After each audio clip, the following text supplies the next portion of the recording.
राकेश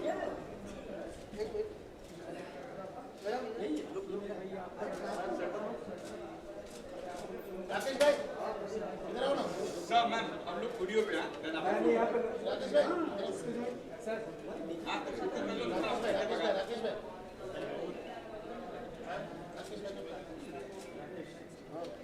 इतना तो इधर बता हां इधर आ जाओ ओके जी सर सलमान घुमाएं तो एक मिनट अरे अभी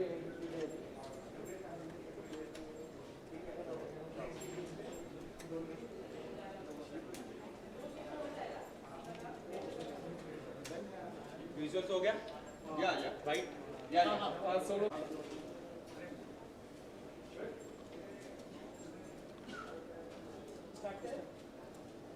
ओके सबसे पहले कानवट के बारे में थोड़ा सा हमारी ऑडियंस को बताएं कि किस तरह की फिल्म है और आप लोग कितने एक्साइटेड हैं फिल्म के लिए, क्योंकि कल रिलीज है फिल्म। सबसे पहले बताइए फिल्म के बारे में हमारे You know better. Way forward. You know better. Yeah. You know better about the sir film. मैं बढ़िया ये बढ़िया Soda put. मैम आप बता बोला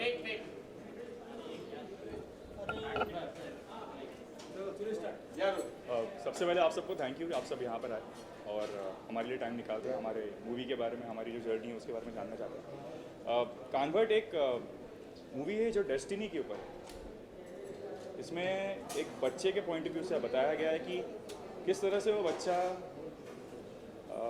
भागने की कोशिश करता है, जो उसके मम्मी डैडी उस पर वेद स्कूल में भेजना चाहते हैं, उसे नहीं पसंद है वो।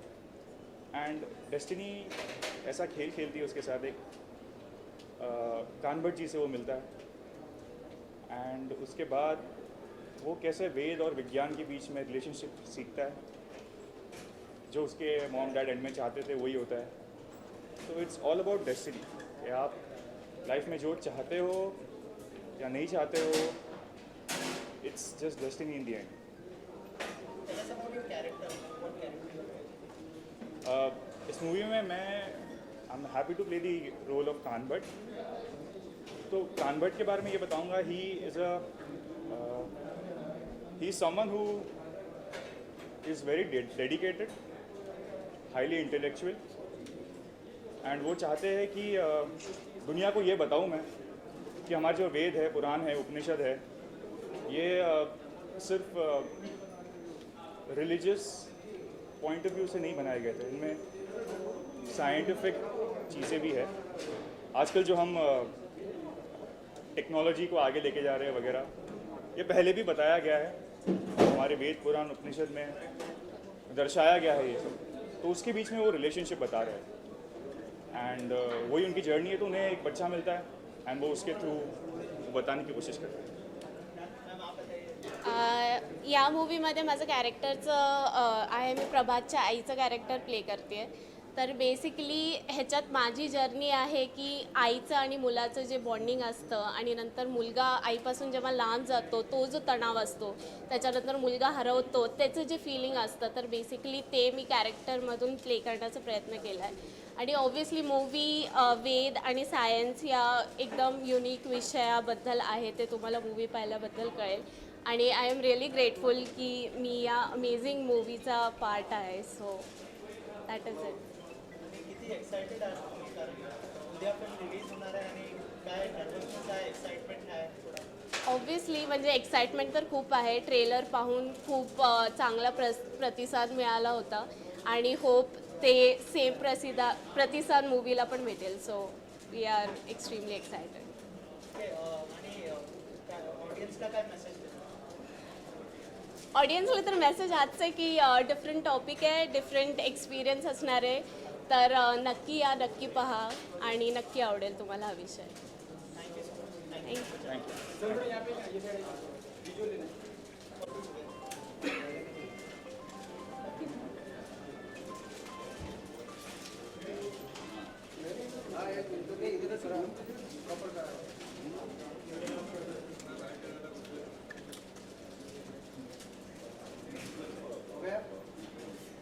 सर इधर ये भी था ये भी था आ जाओ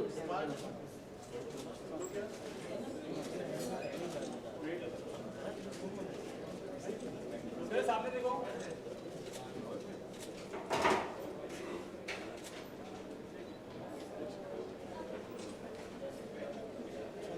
लो क्या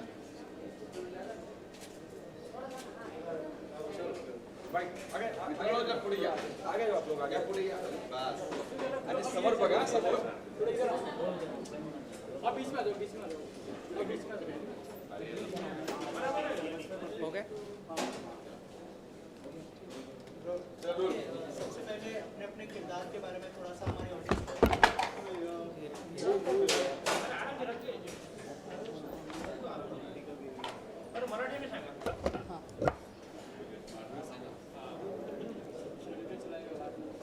ओके, फिल्म के बारे में थोड़ा सा बताइए और किरदार के बारे में थोड़ा हमारी ऑडियंस को बताइए. मी राघवची भूमिका करतो आहे. प्रभातचा मित्र ह्या टाईपमध्ये माझा रोल आहे. आणि मी प्रभातची भूमिका करतोय आणि हे दोघं माझे मित्र आहेत. हा आणि तो रामानुजनराव. मैंने जो कैरेक्टर निभाया है मैं ये अभी डिस्क्लोज नहीं कर सकता. एक सरप्राइजिंग कैरेक्टर है. आप 19 फेब को जब फिल्म देखेंगे तब आपको समझ में आ ही जाएगा कि मैंने कौन सा किरदार निभाया है. Thank you. कितने एक्साइटेड है, कल फिल्म रिलीज होने वाली है और कितने एक्साइटेड? ये पहली फिल्म है तो एक्साइटेड तो बहुत हूँ मैं. और जाहिर सी बात है कि पहली फिल्म है तो एक्साइटमेंट बहुत भरी हुई है. अभी देखेंगे अंदर क्या होता है. मैंने जो कैरेक्टर निभाया है वो अभी तक लोगों के सामने नहीं आया है. तो अभी मुझे भी नहीं पता मैंने क्या किया है अंदर शूट में. अभी देखूंगा तो मुझे समझ में आएगा. बेटा आप क्या कहना चाहेंगे? मैं रामानुज हूँ मूवी में, और मैं प्रभात का दोस्त दिखाया हूँ. तो वो जब भी आता है तो अभी उसे उस एनवायरनमेंट में शूट करने के लिए मैं उसे हेल्प करता हूँ. मतलब मैं उसका मेन फ्रेंड टाइप दिखाया. प्रभात आप क्या कहना चाहेंगे जब क्योंकि लीड किरदार आप निभा रहे हैं तो आपके लिए क्या चैलेंज रहा इस किरदार को निभाने के लिए? माझ्यासाठी चॅलेंज राहिला की म्हणजे खूप वेळा कॅमेऱ्याला फेस करायला लागतं आणि कानभटसोबत कॉन्व्हर्सेशन आहे, तर त्यासोबत जे डायलॉग पाठ करायला लागतात अजून ते मला खूप चॅलेंजिंग होतं. आणि एकतर ते एकदम शुद्ध मराठी जे मला थोडीशी डिफिकल्ट होते, तर हे खूप माझ्यासाठी खूप चॅलेंजिंग होतं. Thank you. थँक्यू. बाहेर या बाहेर विजुअल थोड़ी सा विजुअल और ये सर साथ में आप लोग में ये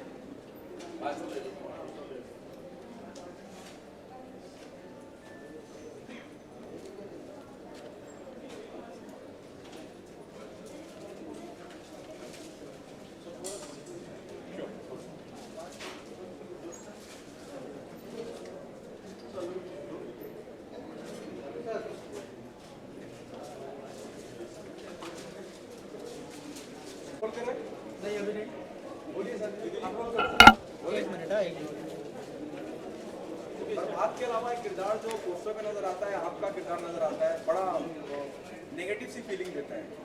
अच्छा अपने किरदार क्या है बताइए. ओके मेरा जो किरदार है उसका नाम है विश्वानंद. आपने अगर देखा रहेगा ते विश्वानंद मराठीत बोलतो मी कारण मराठी फिल्म आहे. काय प्रॉब्लेम? माझ्या जे कॅरेक्टरचं नाव आहे त्याने तो विश्वानंद. विश्वानंद हा गुरुकुलातील एक मोठा प्राध्यापक आहे.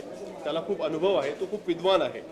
त्यामुळे आणि तो थोडासा रागीट आहे. जसं तुम्ही प्रोमोमध्ये बघता थोडासा त्याला अहंकार आहे म्हणा किंवा जास्त तो हुशार असल्यामुळे अध्यात्म त्याला माहीत असल्यामुळे त्याचा गर्व आहे स्वतःबद्दल आणि तो नेहमी त्याच्या विद्यार्थ्यांवर तो गर्व लादत असतो. त्यामुळे त्याचा पूर्ण कार्यशाळेत त्याचा एक होल्ड आहे आणि त्याला सगळेजण घाबरत असतात. असं एक थोडंसं ग्रे शेड असलेलं ते कॅरेक्टर आहे. तर करायला खरंच मजा आली कारण मला स्वतःला ग्रे शेड करायला आवडते. काय चॅलेंज होता हा करताना? काय चॅलेंज फेस केलं तुम्ही हा करताना? चॅलेंज म्हणजे ॲक्च्युअली ते कॅरेक्टर ची गरज काय आहे ते जरा जाणून घेण्याचा प्रयत्न केला की त्याचा अनुभव, त्याची बॉडी लँग्वेज कसा असेल, तो उभा कसा राहील, चालेल कसा. आणि कॅरेक्टर करताना कुठेही जास्त हातवारे होणार नाही त्याची काळजी घेतली. फक्त नजरेतनं किंवा त्याची जी जरब असते बोलण्यातली, त्याची जी ढब आहे, ज्या नजरेने तो लहान मुलांना गप्प करू शकेल याच्यावर थोडंसं वर्किंग केलं की कसं करता येईल, काय करता येईल. आणि डायरेक्टर अपर्णा हुसिंग यांच्याशी डिस्कशन झालं सुरुवातीला जेव्हा शूटिंग चालू झालं तर तेव्हा मी थोडासा स्केप्टिकल होतो की ओव्हर द टॉप होत नाही आहे ना कॅरेक्टर किंवा थोडंसं लाऊड होत नाही आहे ना. Then I discuss with Aparna madam आणि त्यांना मी विचारलं की भाई होतं आहे ना व्यवस्थित नीट की थोडंसं लाऊड होत नाही. तो she said she give me the freedom, that is the best thing की त्यांनी मला एक फ्री हँड दिला होता की आप वर्कआउट कीजिए, आपका कॅरेक्टर हो रहा है वो अच्छा हो रहा है. So I got the confidence आणि नंतर 2-3 दिवसाच्या शूटिंग नंतर असं कुठेतरी वाटलं की कॅरेक्टर हातात येतं आहे आणि मग ते मी प्रेझेंट करू शकलो. It was a great experience. Your look it was very positive by helping a child holding a bag. Tell us, तुमचं काय कॅरेक्टर आहे आणि माझ्या कॅरेक्टरचं नाव आहे गंगाधर दाते. त्याचं प्रभात आहे त्याच्या वडिलांची भूमिका करतो आहे आणि प्रभातचं आणि माझं म्हणजे आमच्या दोघांमध्ये साम्य काहीच नाही आहे कारण का तो वेगळ्या गोष्टी करतो आणि माझे थॉट्स वेगळे असतात. त्याच्यामुळे आमच्या दोघांमध्ये जी घेवाणदेवाण आहे ती बरीचशी वाद घालण्यासारखी अशी आहे आणि छान वाटलं करताना कारण का एक कडक बाप, एक शिस्तप्रिय बाप, मोडेन पण वाकणार नाही, म्हणजे करेल मी जे करेल तेच झालं पाहिजे घरामध्ये अशी भूमिका आहे आणि मुलाची जरा वेगळी आहे. त्यामुळे एक त्याच्यामध्ये एक टर्निंग पॉईंट पण आहे जिथे माझा एक स्वभाव बदलतो आहे. त्याच्यामुळे वेगवेगळ्या शेड्समध्ये करायला खूप मजा आली आणि राज प्रोडक्शनकडनं मला ही संधी भेटली त्याबद्दल मी त्यांचे खूप आभार मानतो. छान वाटतंय. लास्ट आप दोनों से इतना सारा स्नेह, इतना सारे पुरस्कारों से सम्मानित करी गई और एक स्ट्रॉन्ग सोशल मैसेज कैरी करती है. आप उस सोशल मैसेज के बारे में कुछ बताना चाहेंगे? क्या do you believe there is a strong social message in this film? Social message जर आपण विचार केला तर तुम्हाला माहिती असेल की ही फिल्म जी आहे ती वेद आणि विज्ञान याच्यावर भाष्य करणारी फिल्म आहे. म्हणजे ह्याच्यात काही प्रकार असतील की काही लोकांना जे पुरातन लोक होते ते अर्थात वेदाचा अभ्यास करत होते आणि त्यांना ते महत्त्वाचे होते. आत्ता जग बदललेलं आहे आणि सायन्सकडे आपण वळलेलो आहोत, विज्ञानाकडे आहे. पण वेद आणि विज्ञान हे एकमेकांसाठी किती पूरक आहेत, त्या दोघांमध्ये काय साम्य आहे. तर मला जर स्वतःला जर असं तुम्ही विचाराल की विज्ञान हे वेदांवरच आधारित आहे असं मला स्वतःला वाटतं. म्हणजे विज्ञान तर आहेच, ते आपण नाकारत नाहीच आहोत, पण आपल्या जे पूर्वापार चालत आलेले जे ऋषीमुनी होते ज्यांनी वेद लिहिले ते एवढे प्रगल्भ होते, त्यांना ज्ञान एवढं होतं की त्यांनी विज्ञान जे आहे हे तेव्हा मांडून ठेवलं होतं. आणि ही फिल्म कुठेतरी वेद आणि विज्ञान याच्यावर भाष्य करते आणि वेद आणि विज्ञान हे एकमेकांना पूरक आहेत. They are not two things, they are one thing. ते आजच्या युगात कसं आपण पुढे नेतोय. तुम्ही जर फिल्मचा जर पिरियड बघितला तर इट्स 1970-75ची पिरियड फिल्म आहे. पण त्यावेळेला पण जे लागू होत होतं ते आजही आपल्याला लागू होत आहे. म्हणजे ही फिल्म जर तुम्ही जशी तशी आजच्या काळात जर विचार केली तर आजच्या काळातही ते संदर्भ जसे तसे लागू होतात जे 1970मध्ये किंवा 1975मध्ये लागू होत होते. सो आय थिंक एक हा स्ट्रॉंग सोशल मेसेज आहे फिल्मचा जी ही फिल्म तुमच्यासमोर घेऊन येते. जसं आता वेद आणि विज्ञान दोघांमधला एक संबंध दर्शवणारा सिनेमा आहे. मला असं वाटतं कुठेतरी वेद आणि विज्ञान, जसा वेद ज्याच्यावर आपण बोलतोय त्याचा विसर कुठेतरी पडलेला आहे करंट जनरेशनला, की सगळेजण सायन्सच्या पाठी धावत आहेत पण कुठेतरी त्या विज्ञानाच्या वेदची पण जोड आहे. तर ती गोष्ट आहे. सेकंड थिंग, एक वडिलांची भूमिका काय आहे किंवा एक आईची भूमिका काय आहे किंवा मुलाचं स्वप्न किती महत्त्वाचं आहे किंवा मी जर का विचार करतो की माझ्या मुलाने माझ्या प्रभातनी तेच करावं जे मला हवं आहे, पण सायमल्टेनियसली नंतर त्या गोष्टी बदलतात आणि कशा पद्धतीने ते पूर्ण होतात. त्याच्यामुळे कौटुंब बोलताना एक फॅमिलीला सुद्धा एक चांगला मेसेज देणारा आहे की प्रत्येकाचा निर्णय हा खूप महत्त्वाचा असतो. त्यातनं आपण दाखवतोय सिनेमात. Thank you so much. Thank you so much. Thank you. Ma'am, as a captain of the ship क्या कहना चाहेंगे? 19 को फिल्म रिलीज होने वाली है, कितने एक्साइटेड है, कितनी नर्वसनेस है? सब कुछ मिक्स है, मिक्स फीलिंग है. एक्साइटमेंट ज़्यादा है, नर्वसनेस कम है क्योंकि बहुत अच्छा रिस्पांस मिल रहा है लोगों से. तो ऑब्वियसली नर्वसनेस कम है, एक्साइटमेंट है. देखते कल क्या होता है. काफ़ी मेहनत की हम सब ने. मैम, थोड़ा सा अगर फिल्म के बारे में as a director point of view से अगर थोड़ा कुछ हमारी ऑडियंस को बता पाए. ये एक छोटे से बच्चे की कहानी है, जैसे आप सबने ट्रेलर देखा होगा, और एक बच्चे की जर्नी है. उसको एक नॉर्मल एजुकेशन सिस्टम से एक ऐसे एजुकेशन सिस्टम में डाला जाता है जो उसे बिल्कुल नहीं करना है, लेकिन एक ऐसे बंदे से मिलता है जो उसको वेदों में विज्ञान दिखाता है. और वो उस वेदों से विज्ञान तक की जर्नी है और वो वहाँ तक कैसे पहुँचता है, अपने ड्रीम्स को कैसे अचीव करता है। ये टोटल एक जर्नी है एक छोटे से बच्चे की, और उस जर्नी में उसका साथ देते हैं कान भट्ट, और वो कैसे अपने सपनों को पूरा करते हैं, इसी की कथा है कान भट्ट। सर आप बताइए थोड़ा सा किरदार के बारे में, किस तरह का किरदार है? एक वेद विद्यालय दिखाया है जिसमें यह लड़का पढ़ने आता है। वो वेद विद्यालय का प्रिंसिपल का रोल में अदा कर रहा हूँ। इट इज़ वेरी स्ट्रिक्ट, तो किरदार निभाने में बहुत मज़ा आया। Of course credit goes to madam because she has visualized the movie before shooting, so it was very easy for us कि हाँ क्या करना है क्या नहीं करना है, that accordingly we did it and it was very enjoying journey definitely. Ma'am आपसे जानना चाहूँगा, बहुत चैलेंजेस थे, अभी जस्ट कोविड धीरे धीरे खत्म हो रहा है, अभी भी चल रहा है, तो एज अ डायरेक्टर क्या चैलेंजेस थे आपके सामने, अगर इस बारे में कुछ बताएं? एज अ डायरेक्टर एक्चुअली ये फर्स्ट टाइम डायरेक्टर के लिए थोड़ा सा बड़ा इशू रहता है, और तब ज़्यादा बड़ा इशू होता है जब आपने किसी को असिस्ट नहीं किया होता है। और दूसरा एक पार्ट ये भी कि एज अ फीमेल डायरेक्टर वो इशू और बड़ा हो जाता है, किसी को कन्विंस करना, ये बता कर कि मेरी स्टोरी बहुत अच्छी है, मुश्किल होता है ज़रा।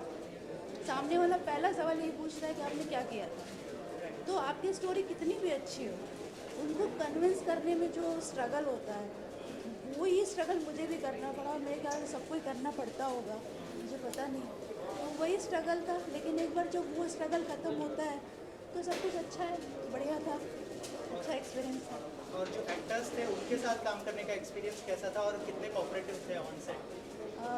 सब एक फैमिली जैसे ही थे, और मेरे ख्याल से इससे बेहतर टीम किसी को फर्स्ट टाइम डायरेक्टर को नहीं मिल सकती, कभी भी नहीं मिल सकती, क्योंकि वन टेक आर्टिस्ट मिलना, आपको जो काम कराना है, जैसा कराना है वैसा करवा लेना और उनके द्वारा करना, ये दोनों ही चीज़ें बहुत ही बेहतरीन तरीके से हुई है, इसलिए प्रोडक्ट इतना अच्छा है, फिल्म इतनी अच्छी लगती है, क्योंकि सबने मिल के बहुत साथ दिया है। तो मैं I am really very excited, और मैं बहुत ही भाग्यशाली हूँ कि मुझे ऐसी टीम मिली। ऐसे वक्त मैं एक और कहना चाहूँगा, जो पहले भी मैंने कहा था कि शी हैज़ रिपीटेडली सेड कि first time director, new director, lady director, लेकिन किसी को असिस्टेंट नहीं काम किया, लेकिन हर कन्विक्शन और परफेक्शन इतना था कि we never felt that she is a first time director, she is very experience, she knows how to get good out of the artist and she has done it tremendously definitely. So मुझे कभी, हम लोग का कभी ऐसा नहीं लगा कि ये पहली बार कर रही है, क्योंकि उनके बिहेवियर और जो सीन समझाने का जो तरीका था, ऐसा लगता था कि इन्हें 10-15 फिल्म ऑलरेडी की है, और ये बस she is doing the next film like this, she is very talented absolutely. Ma'am release के क्या प्लान है, मतलब थिएटर के अलावा और कहाँ पे मतलब देख पाएंगे? ऑब्वियसली मैं OTT के लिए जाऊंगी, और क्योंकि ये मराठी फिल्म है, अभी तो फिलहाल सिर्फ महाराष्ट्र में रिलीज़ हो रही है, लेकिन उसके बाद मैं चाहती हूँ पूरा देश देखे। ये कहानी सिर्फ एक प्रांत की या एक स्टेट की नहीं है, ये कहानी पूरे देश की है, तो सबको जानने का अधिकार है, सबको जानना चाहिए। तो मैं ऑब्वियसली इसको OTT पे और सेटेलाइट पे देश में रिलीज़ करूँगी। और एक और बंदा है हमारी टीम में जिसका बहुत बड़ा साथ रहा है, वो है विवेक बोराडे, जिन्होंने हमारे साथ स्क्रीन प्ले किया है। और मैं सच में बताऊँ तो एक जो आउटलाइन होती है फिल्म की, वो विवेक ने ही दिया था मुझे। तो मैं चाहती हूँ कि आप इनसे ज़रा 2-4 सवाल पूछें। विवेक जी, आपका एक्सपिरियन्स कैसा रहा मैम के साथ और पूरी टीम के साथ? ॲक्च्युली मी थोडंसं मराठीत बोलतो की जेव्हा मला मॅडमने एक कथा सांगितली होती एक लेखक म्हणून, तेव्हा मला कळलं होतं की मॅडमचा जो विचार आहे त्याची डेप्थ किंवा त्याची खोली एवढी मोठी आहे की त्याच्यासाठी एक प्रचंड अभ्यासाची गरज आहे, आणि मॅडमने मला ते स्वातंत्र्य दिलं की त्याच्यावर अभ्यास करण्याची आवश्यकता होती आणि त्याची गरज होती, आणि तेवढा वेळ एका लेखकाला जो आवश्यक असतो तो मॅमने मला दिला। कालांतराने त्याच्यावर रिसर्च करण्यासाठीचं जे वातावरण निर्मिती जी लागते ती सातत्यानं मला त्यांच्याकडनं मिळाली, म्हणून कदाचित माझे जे काही इनपुट्स आहेत ते अजून खुले असतील सिनेमाला घेऊन। पण एकूणच मी एक लेखक म्हणून, एक स्क्रीनप्ले रायटर म्हणून किंवा एक पटकथा आपण जेव्हा लिहितो तेव्हा आपल्या डोक्यामध्ये जी एक चित्रकल्पना असते ती जेव्हा मी प्रत्यक्षात उतरताना मॅडमने जी उतरवली त्याची परिकल्पना मी सुद्धा केलेली नव्हती, ती एवढी अचाट आणि अफाट पद्धतीनं ते मांडलेले. त्यामुळे मला असं वाटतं कानभट हा अनुभव प्रत्येकाने माझ्या लेखनापेक्षा एक दिग्दर्शक म्हणून ह्यांच्या दिग्दर्शकीय कौशल्यासाठी बघावा असं मला वाटतं. आणि राहिला प्रश्न खूप महत्त्वाचा की आपल्या वेदांमध्ये जे विज्ञान आहे किंवा एकूणच आपल्या संस्कृतीमध्ये, मी फक्त वेद नाही म्हणणार, तर एकूणच जी संस्कृती आहे भारतीय संस्कृती, ज्याच्यात एवढी विविधता आहे, त्या विविधतेला घेऊन जेव्हा आपण त्याच्या खोलात जातो आणि त्याची सुरुवात जेव्हा बघतो तेव्हा सातत्यानं आपल्याला जाणवतं की आपली जीवनशैली हेच एक वैज्ञानिक जीवनशैली होती. ती फक्त आपण एका ठराविक साच्यात बघत होतो आणि ते दाखवण्याचं धाडस मला वाटतं जे मॅडमने केलं, यासाठी यांचं कौतुक करावं तेवढं कमी आहे मॅडमचं. सो थँक्यू मॅडम, तुम्ही संधी दिली मला की हे सगळं मांडण्याची. Thank you very much. थँक्यू.